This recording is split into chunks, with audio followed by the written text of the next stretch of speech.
Le cours d'aujourd'hui est le miroir sphérique, concave et convexe. On va commencer par le miroir sphérique concave. C'est quoi concave? Ça veut dire une partie du sphère, par exemple celle-là, la partie réfléchissante est dedans et la partie arrière, on va la signaler par 10 tirets. Donc, la partie réfléchissante se trouve de côté du centre. Voilà par exemple le centre de sphère, le centre C. On l'appelle centre de courbure. C, centre de courbure. Donc, concave, la partie réfléchissante se tourne vers le centre. Entre le centre et la surface réfléchissante, il y a un point qu'on va l'appeler F, le foyer. F, c'est le foyer.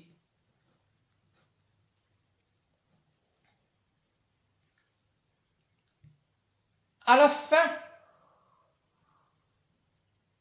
ou à l'intersection de cet axe et le miroir, on va trouver un point, on va l'appeler S. S, c'est le sommet.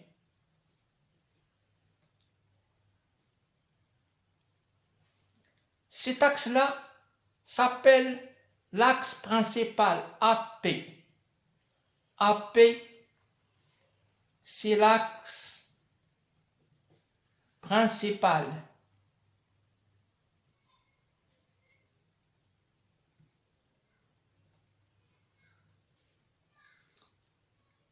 Par exemple, parfois, elle nous demande de représenter l'image formée par la miroir, par exemple, d'un objet. Prenons par exemple cette flèche-là, notre objet. Voilà un objet. On va l'appeler objet.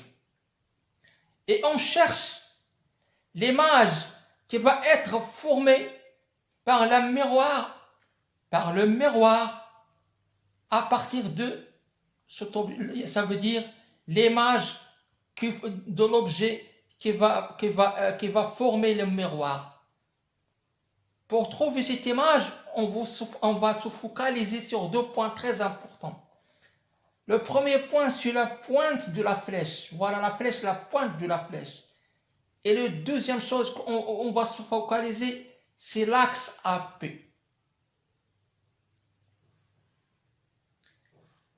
Dans ce point-là, à partir de ce point-là, on va chercher un angle incident. Voilà l'angle incident. Par exemple, voilà l'angle incident. Elle est parallèle à l'axe principal. Elle va se réfléchir. Donc, elle va se réfléchir et elle va passer obligatoirement par F, le foyer. À propos F c'est ça, le foyer.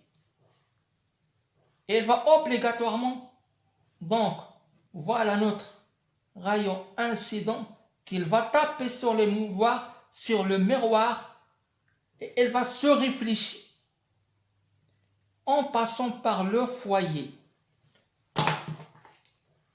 Voilà le foyer.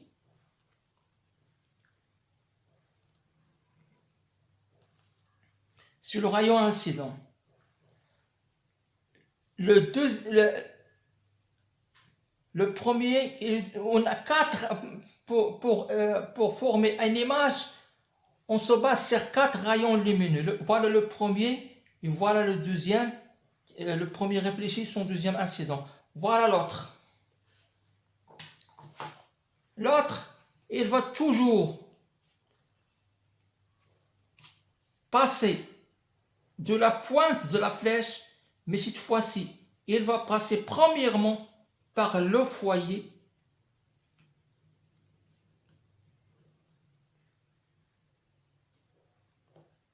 donc voilà le réfléchissant et elle va retourner après avoir tapé le miroir, elle va se retourner en faisant un rayon incident parallèle à P.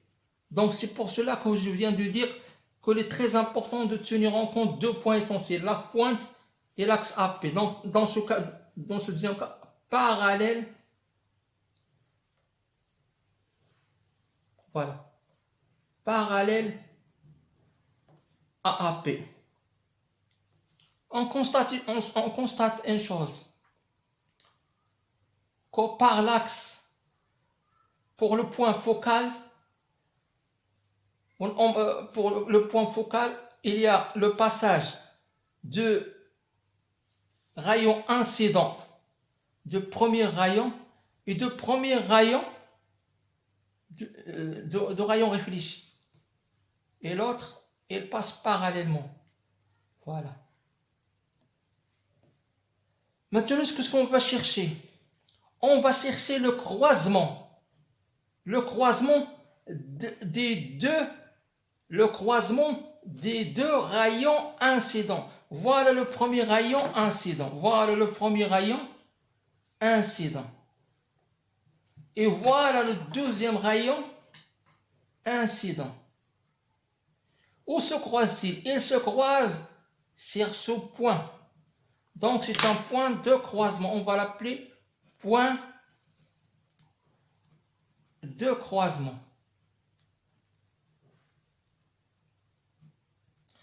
Pour tracer notre image,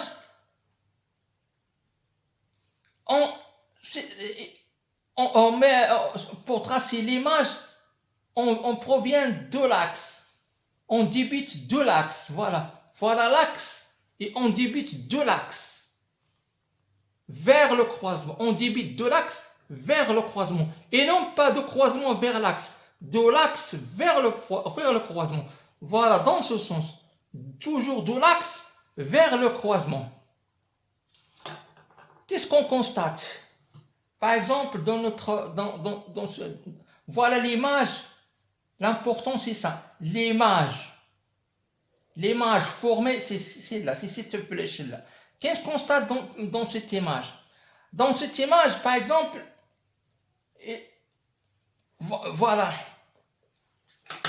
Un autre exemple. Voilà. Qu'est-ce qu'on constate?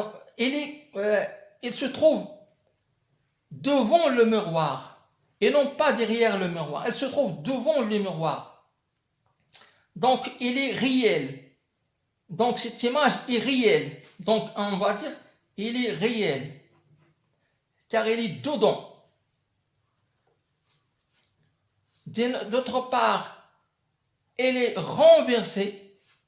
Donc, puisqu'il est renversé, automatiquement, il est réel. Réel égale renversé.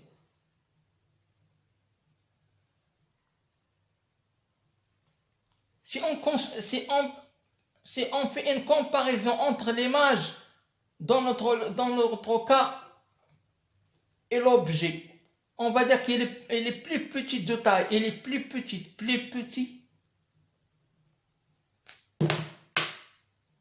de taille.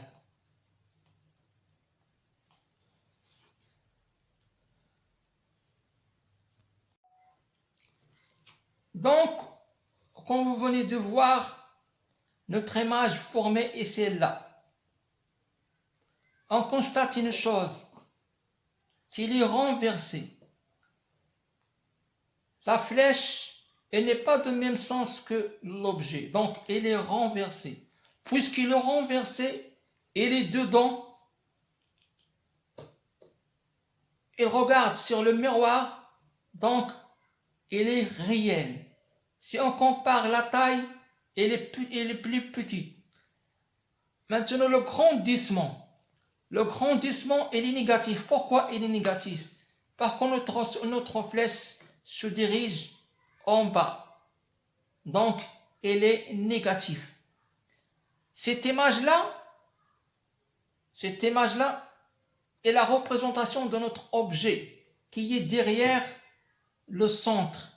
Par exemple, ici, c'est le centre C. Et ici, c'est F. Mais on a d'autres exemples. L'exemple, par exemple, l'objet, au lieu que ce se trouve derrière C et derrière le foyer, on va le présenter devant le foyer, tout près de miroir. Voilà notre miroir. Le derrière de la miroir, voilà la partie réfléchissante, c'est la partie rentrante. Et voilà notre objet qu'on cherche à représenter. Elle est entre le foyer et le sommet, S. Dans ce cas-là, comment procéder pour former l'image? On commence par le rayon incident qui part du sommet de la pointe de la flèche. Voilà.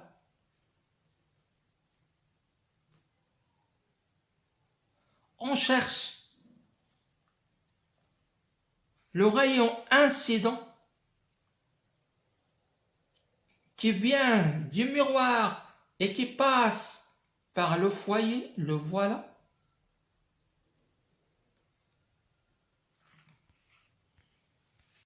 Donc, comme je viens de dire, on cherche à représenter une image de notre objet. Voilà notre objet.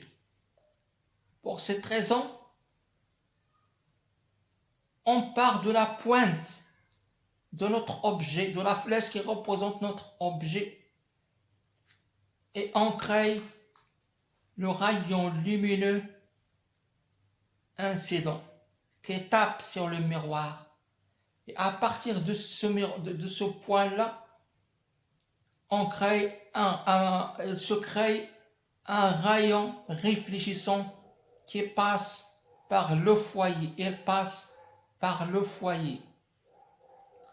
Le deuxième, plutôt le troisième rayon lumineux, car toujours pour tracer, il faut se baser sur 4 rayons principaux. 2 rayons réfléchissants et 2 rayons incidents. Voilà notre troisième rayon. Notre troisième rayon, voilà le centre C. Il va passer par le centre C, car il est puisque l'objet est entre le focal et le sommet S, donc il va commencer de C.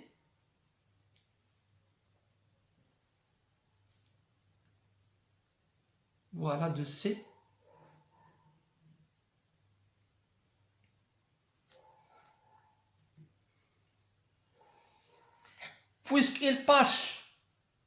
Puisque notre rayon incident passe par le centre C, donc son réfléchissement soit retourné dans le même axe. Toujours quand le rayon incident passe par le centre C, son réfléchissant retourne dans le même axe. Donc il va retourner dans ce même axe. On constate une chose, qu'il n'y a pas de croisement dedans. Donc il n'y a pas d'image réelle. Donc où va se trouver l'image? Donc cette image qui sera virtuelle, car il n'y a pas de croisement dedans. Elle se trouvera là. Donc on fera le prolongement. On fera le prolongement de premier incident. Voilà le premier incident. Voilà son prolongement. Et le prolongement de deuxième incident. Voilà le premier par exemple. J'ai pas une longue partie pour bien dessiner. Par exemple, voilà le prolongement de l'autre incident. Pourquoi celui-là est un incident? Car il passe par C, donc réfléchissant et incident sont dans le même sens. Donc voilà le croisement. C'est ici le croisement. Donc pour tracer l'image formée par le miroir, on commence toujours par, on débute toujours par AP. Voilà AP, l'axe principal. Voilà l'axe principal. Donc, à partir de l'axe principal, et on cherche le croisement. Voilà le croisement. À partir de l'axe principal, vers le croisement. Par exemple, si on a un croisement ici, c'est à partir de l'axe principal vers le croisement. Dans ce cas-là, il est en haut de AP vers. Qu'est-ce qu'on constate? On constate que l'image formée, elle n'est pas réelle. Pourquoi elle n'est pas réelle? Pour deux choses. Le premier, elle n'est pas dedans. Il ne regarde pas sur la miroir. Elle est derrière la miroir. Donc c'est une image virtuelle. Virtuelle. Et aussi pourquoi? Parce que elle n'est pas renversée. Voilà cette flèche. L'image formée, elle n'est pas renversée comme dans le premier cas où il était renversé. Donc, il est virtuel. Est-ce qu'il est droite? Oui, il est droite. La taille, sa taille est plus grande. Là, on dit que la taille de l'image formée est plus grande que l'objet. Le grandissement est positif. Pourquoi est le positif? Car elle se dirige vers le haut. Donc, elle est positive. Donc, l'image formée est virtuelle. Même direction que l'objet. Donc, droite. Et plus grand que mon objet. Voilà, plus grand que mon objet. Maintenant, on va étudier le miroir sphérique convexe. Le miroir sphérique convexe.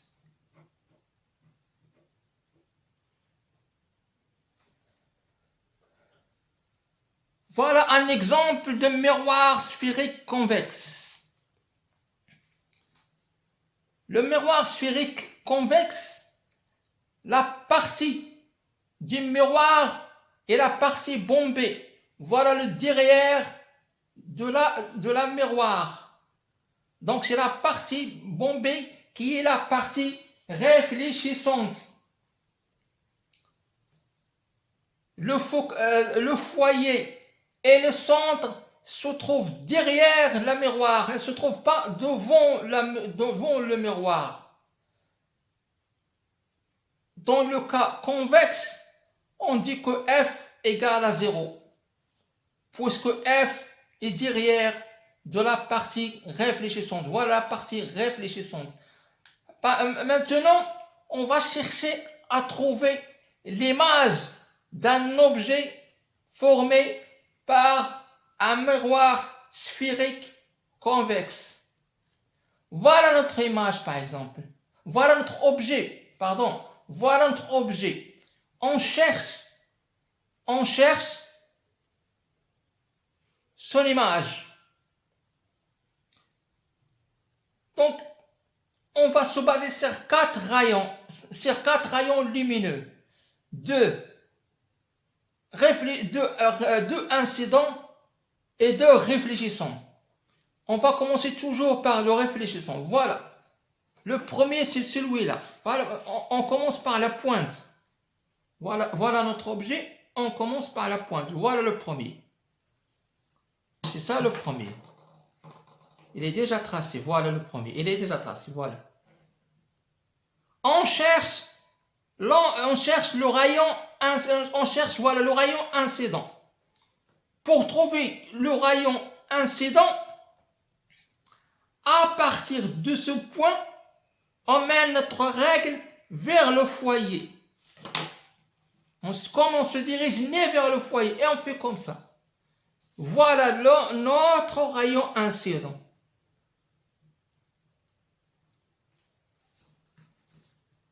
entre le miroir et le foyer, ce n'est qu'un prolongement virtuel. C'est pas vrai. C'est pas des rayons. Ça, c'est pas d'un rayon incident. Ce n'est qu'un prolongement virtuel. Notre incident, il commencera, mais on a besoin aussi de ce prolongement virtuel. Le deuxième rayon incident, c'est celui-là. On commence toujours par le point.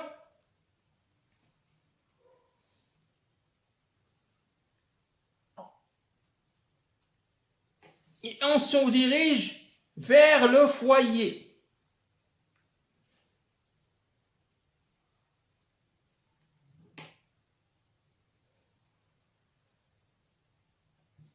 Et on se dirige vers le foyer. Voilà. Et on se dirige vers le foyer. Pardon, voilà. On se dirige vers le foyer. On part du sommet de la flèche, de la tête de la flèche, vers le miroir, comme si on va vers le foyer. Donc, vers le foyer, c'est un prolongement. Mais on ne fait pas de prolongement, car on n'a pas besoin de prolongement d'un rayon incident. On a besoin de prolongement d'un rayon réfléchissant. Donc, on cherche le rayon réfléchissant. Le rayon réfléchissant, dans ce cas, elle sera parallèle. Elle sera parallèle à partir de ce point. Elle sera parallèle à l'axe AP. Elle sera parallèle à l'axe AP. Toujours, on cherche quoi? On cherche le croisement des rayons incidents. Voilà notre premier rayon incident. Voilà le premier rayon incident. Le voilà. Voilà le deuxième rayon incident. Voilà son prolongement. Des prolongements, ce sont virtuels. Voilà le premier. On ne cherche pas le croisement des rayons incidents. On cherche le rayon. Pardonnez-moi. On cherche le croisement des rayons réfléchissants. Dans ce cas-là, elles ne se croisent pas là. Donc, on cherche le croisement par prolongement. Prolongement des rayons réfléchissants. Prolongement des rayons réfléchissants. Voilà notre rayon. Voilà le rayon, par exemple, ce rayon-là, c'est un rayon incident. Elle part parallèlement avec l'axe AP. Son rayon incident, pour le tracer, on part comme s'il va traverser le foyer. Voilà, on fait notre règle là, comme ça, et on le trace. Mais on le trace d'ici jusqu'ici. Le reste, c'est un prolongement, on fait des pointillés. Pour l'autre, voilà le rayon incident. Et voilà le rayon réfléchissant. Ce qui est important, c'est le rayon réfléchissant. Dans le deuxième cas, le rayon réfléchissant, elle cherche, pardon, dans le deuxième partie, dans le troisième rayon, le troisième incident, elle cherche le foyer. On le trace comme si on cherche le foyer. Mais quand on veut tracer le rayon incident, on fait la parallèle à l'axe AP, l'axe principal. Et son prolongement qui est très important. Et le prolongement des deux rayons incidents, c'est le croisement. Oui, le croisement, là, voilà. Donc, pour tracer ou former l'image obtenue, on commence, comme je viens de dire tout à l'heure, toujours par AP. Voilà l'axe AP. Et on cherche le croisement. Voilà le croisement. Donc, il est très petite. Voilà la flèche, elle est là. Et donc, elle est très petite. Qu'est-ce qu'on peut dire de cette image? Cette image, elle se trouve derrière le miroir. Donc, c'est pas réel, c'est virtuel. Elle est de même sens que l'objet, donc elle est droite. On compare la taille, elle est petite. Elle est de même sens que l'objet, donc le grandissement est positif. Elle remarque, dans le cas convexe comme celui-là, F, ah oui, à propos, F, c'est la distance. On va l'appeler la distance focale. Cette distance, on va la voir dans les équations. Les équations par lesquelles on va trouver des exercices. Dans ce cas, le cas de miroir sphérique convexe, il y a seulement un type d'image qui va se former. Peu importe l'emplacement, ici ou ici ou ici, peu importe l'emplacement, peu importe l'emplacement de l'objet. Ce qui va changer, c'est la taille d'image formée. Donc la taille, ça dépend de l'emplacement, peut être petit, plus grand que l'objet ou plus petit que l'objet. Mais le reste ne changera pas. Maintenant, on va parler de 4 cas de réfléchissement des rayons incidents quand ils tapent sur un miroir convexe. Le premier cas, c'est quand le rayon lumineux incident part parallèlement à l'axe principal. Voilà l'axe principal, voilà le rayon incident, elle part et elle tape le miroir parallèlement. Dans ce cas-là, le rayon incident, elle sera comme s'il provenait de foyer. Comme s'il provenait de foyer. Voilà le foyer, on fait comme ça. Comme s'il provenait de foyer. Voilà le rayon incident. Le deuxième cas, voilà un source luminaire par exemple. Voilà le source. Voilà l'autre deuxième cas. Maintenant, le rayon lumineux n'est pas parallèle. Elle ne tape pas le miroir parallèlement à l'axe principal, mais elle se dirige vers le foyer. Elle se dirige vers le foyer. Voilà l'axe, voilà le rayon incident qui se dirige, par exemple, en donnant le nez vers le foyer. Voilà l'axe. Il est comme ça. Le réfléchissement de ce genre d'axe, de ce deuxième cas, est là parallèle à l'axe principal. Et là parallèle à l'axe principal. On verra bien que c'est presque le contraire par rapport au premier. Notre troisième cas,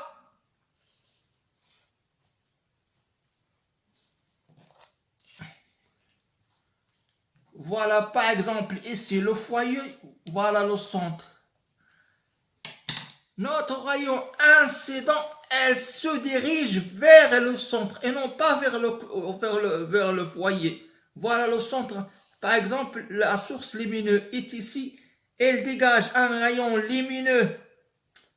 Voilà, elle dégage un rayon lumineux qui tape sur le miroir et qui se dirige vers le centre. Voilà le rayon incident. On cherche le rayon réfléchissant. Dans ce cas-là, puisqu'il se dirige vers le centre C, dans ce cas-là, le rayon incident revient dans la même direction que le rayon incident. Voilà, elle sera donc définie comme ça. On fait une prolongation. Elle sera donc définie comme ça. Voilà le rayon incident. Il est opposé, même direction que le rayon incident. Voilà le rayon incident. Et voilà le rayon réfléchissant. Pourquoi dans ce cas-là? Parce qu'elle se dirige vers le centre. On a le quatrième cas. Ici, c'est le sommet. Au sommet, c'est l'intersection entre l'axe principal et le miroir. Par exemple, si on a un rayon lumineux incident qui tape sur le sommet, voilà notre rayon lumineux qui tape sur le sommet. Et on cherche le rayon réfléchissant. Dans ce cas, là, puisqu'il tape sur le sommet, elle est comme le cas, c'est un rayon tape sur un plan de miroir. Comme on a déjà vu dans le cours précédent. Dans ce cas-là, elle se réfléchit de manière qu'au cet angle I incident est égal à l'angle E réfléchissant. Voilà donc. Et réfléchissant. Donc, et le petit r. I égale à r. E égale à r. Voilà le rayon incident, le rayon réfléchissant. Si le rayon incident tombe sur le sommet, automatiquement, elle crée un rayon réfléchissant avec un angle égal au rayon incident, même angle. Et 1 égale à I2 plutôt, et I égale à R. Voilà nos 4 cas. On continue donc le cours. Maintenant, on va parler de l'équation miroir. L'équation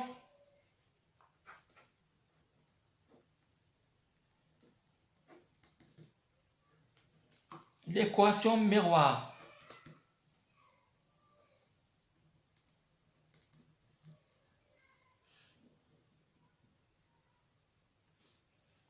Elle est valable, cette équation-là, elle est valable pour convexe et concave. L'équation nous dit quoi?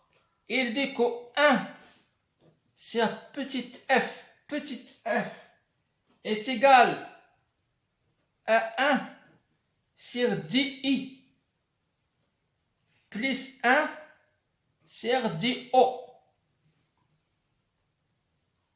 F, c'est quoi? F, la petite f, c'est la distance focale. C'est quoi la distance focale? C'est la distance qui sépare le foyer au sommet. La distance qui sépare du foyer au sommet. Au sommet. S. Dans ce cas-là, on ne cherche pas cette distance car F est derrière le miroir. Mais dans le cas, par exemple, il est nul dans ce cas. Mais dans notre cas, par exemple, voilà F et voilà S. La distance est celle-là. C'est par exemple, on a un point là. La distance, voilà la perpendiculaire qui passe par S. Voilà la distance. Cette distance est égale à cette distance. Donc Fs, c'est la distance focale. C'est la distance focale. Voilà par exemple,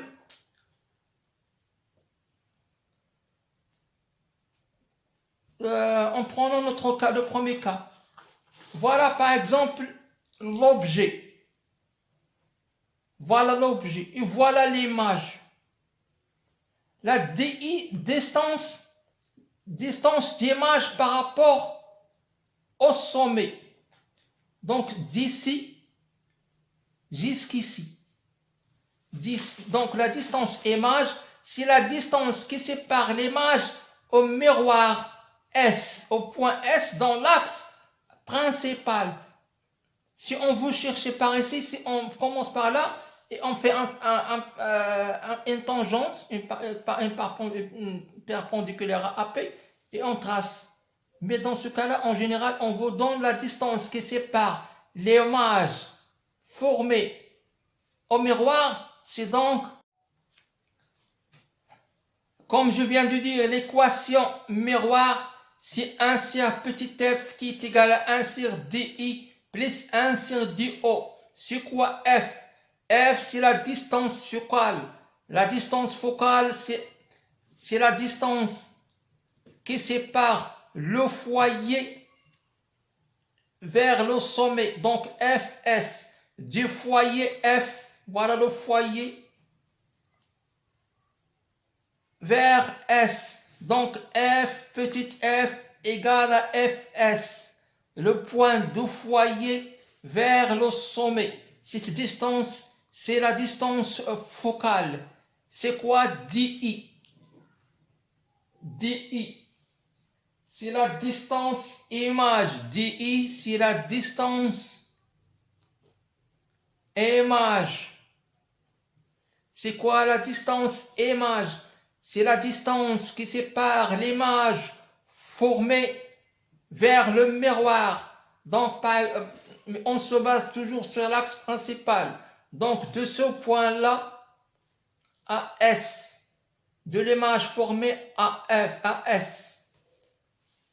Si on veut commencer par le point, donc c'est ici. Mais en passant par la perpendiculaire. Donc, en général, on va donc la distance qui sépare l'image formée au miroir, c'est di. Do, c'est quoi? C'est la distance objet. Distance objet. C'est quoi dit objet? C'est la distance qui sépare notre objet au miroir. Par exemple, si on a une bougie ici et on a un miroir ici, la distance qui sépare la bougie au miroir, c'est la distance objet. 1 sur F égale à 1 sur di égale à 1 sur do. On a aussi une équation très importante. On va l'appeler l'équation grossissement. L'équation grossissement. À quoi est égal cette on va l'appeler G. C'est à quoi est égal? Est égal à HI divisé par HO qui est égal à moins DI sur DO. C'est quoi HI? HI, c'est la hauteur, c'est la taille de l'image formée. Donc voilà la taille par exemple de cette image, la taille de cette flèche, la taille de l'image formée, divisée par la taille de l'objet. Voilà la taille de l'objet. Donc c'est une sorte de comparaison entre la taille de l'image formée et de l'image de l'objet. À propos, si on utilise des égalités mathématiques, on trouve que HI divisé par HO égale à moins DI sur DO. Cette relation est très importante. Pourquoi? Parce que, par exemple, on a 1 sur F égale à 1 sur DI plus 1 sur DO. Mais on n'a pas DI et on a seulement HI, HO et DO. Dans ce cas-là, on tire DI à partir de cela. On va dire DI est égal à moins DO multiplié par HI divisé par HO. Voilà DI, donc DO multiplié par HI divisé par HO, moins ça se transforme là-bas. Donc voilà une autre relation. Et notre relation, c'est comment trouver DO à partir de cette relation. C'est simple. On dit DO est égal à moins DI multiplié par HO divisé par HI. Et comme ça, on peut jouer avec ces équations. La première équation et la deuxième équation pour trouver les inconnus qu'on pourra nous demander dans un tel exercice. On passera maintenant à un exercice pour mieux comprendre. Un exercice que je proposais, voilà, le voilà. Un miroir concave à une distance focale de 10 cm. On place un objet de 2 cm de haut à 40 cm de miroir. Donc, toujours pour commencer à résoudre un exercice, il faut chercher les données. Quelles sont les données que nous avons? Ils nous ont dit concave à une distance focale de 10 cm. Donc, dans ce cas-là, le petit f égale à 10 cm. On place un objet de 2 cm de haut. Donc, HO égale à 40 cm, par exemple. Calculer la distance de l'image. Donc, on utilise la relation suivante. 1 sur petit f égale à 1 sur di plus 1 sur do. Calculer la distance de l'image. C'est quoi ici la distance de l'image? La distance de l'image, c'est di. Donc, cela implique que 1 sur di égale à 1 sur petit f moins 1 sur do. On cherche nous di, la distance image. Donc, di égale 1 sur f petit f moins 1 sur do, le tout à la puissance moins 1. À propos, ils nous ont dit que la miroir est concave. Donc, automatiquement, et puisqu'il est concave, on va tirer les leçons suivantes. Concave, toujours, HI est renversée. Donc, l'image est devant le mur, DI est renversé. S'il est positif, donc DI est devant le miroir. On va voir les résultats de ce qu'on va nous donner. Dans notre cas là, DI, donc ce qui implique que DI égale à 1, F c'est quoi? C'est 10 cm. On peut laisser les unités à la fin, mais on peut les mettre 1 cm moins 1 divisé par DO. DO, c'est ici DO. Non, attention. On place un objet de 2 cm à 40. Ah oui, voilà. On place un objet de 2 cm. Donc ici, c'est faux. C'est 2 cm. On place un objet de 2 cm de haut. Donc c'est la taille, c'est la hauteur. Donc la hauteur de l'objet, c'est 2 cm. À 40 cm de miroir. Donc on a F égale 10 cm. La taille, la hauteur de l'objet est de 2 cm et non pas 40. Et DO, c'est la distance qui sépare l'objet au miroir. Donc à 40 cm de miroir. Donc, on place un objet à 40 cm de miroir. Donc, DO égale à 40 cm. Un objet de 2 cm de haut. Donc, c'est la taille, c'est la hauteur de l'objet. Donc, la hauteur de l'objet, c'est 2 cm. Pardon pour cette erreur. Donc, divisé par combien? Divisé par 40 cm, le tout à la puissance moins 1. Pourquoi moins 1? car on a une fraction.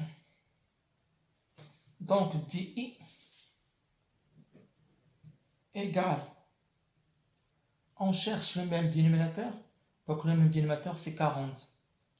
Donc, est égal à 4, car on va multiplier par 4 ici, 4 par ici. Donc, c'est 4 divisé par 40 moins 1 divisé par 40, bien sûr, le temps en centimètres à la puissance moins 1. 4 moins 1, c'est 3. 3 divisé par 40 qui est égal à 3 divisé par 40 à la puissance moins 1 qui est égal à 40 divisé par 3 qui est égal à peu près 13,3 cm. Donc, DI égale à 13,3 cm. On constate quoi? Que DI égale 13,3, DI est positif. Est égal à un nombre positif.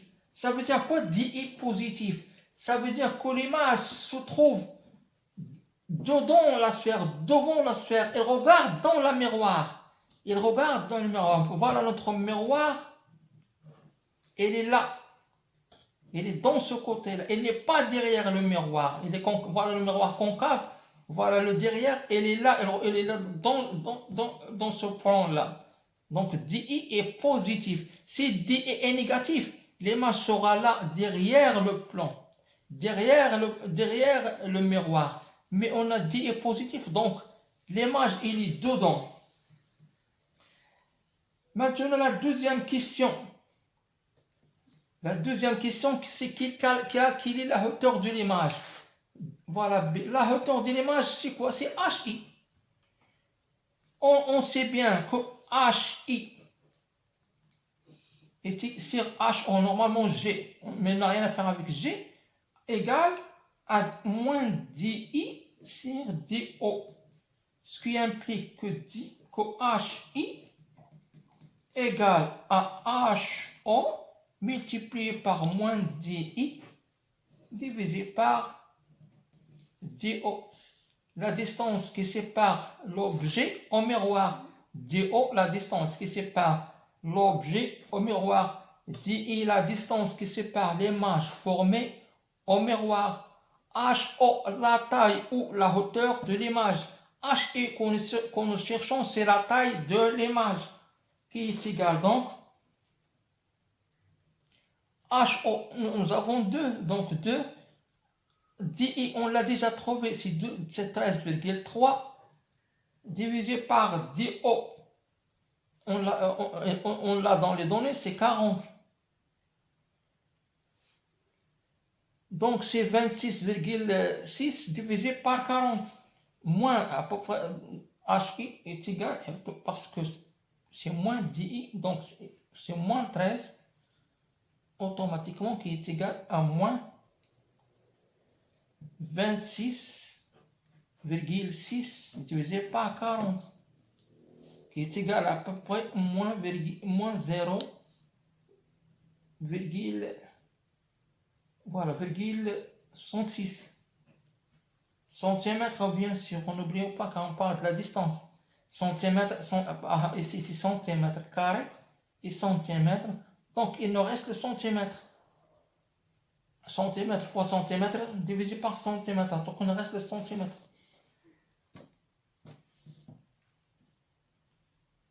HI négatif, ça veut dire quoi? HI négatif, que l'image est renversée, parce que voilà concave, voilà notre axe principal. C'est la flèche de l'objet ou de l'image et en haut, s'il est en haut, automatiquement cette flèche, ça veut dire positif. S'il est en bas, elle est négative. Cette valeur-là, elle est négative.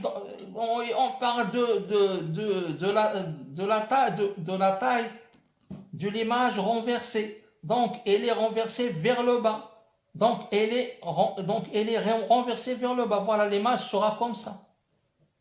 Elle est renversée et dans ce cas, puisqu'il est renversé dans le bas et se trouve dans le plan, elle regarde le miroir, donc c'est une image réelle.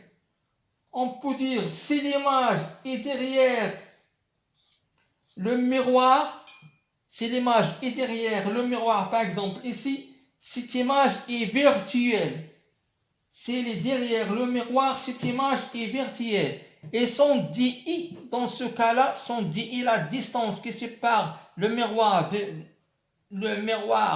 DI qui sépare le miroir à l'image formée, par exemple, s'il est formé là ou là, dans cette région, toujours elle est négative. Donc, voilà le sommet. Du sommet vers le centre, c'est positif. Du sommet derrière le miroir, c'est négatif. Derrière le miroir, c'est négatif. Donc, si l'image est là, elle est virtuelle et en plus DI sera négatif. Si l'image est renversée, dans ce cas-là, voilà, elle est renversée. HI, voilà, c'est HI, donc HI est négatif. Pourquoi HI est négatif? Car l'image est renversée. Renversée, donc elle est réelle. Merci de m'avoir suivi.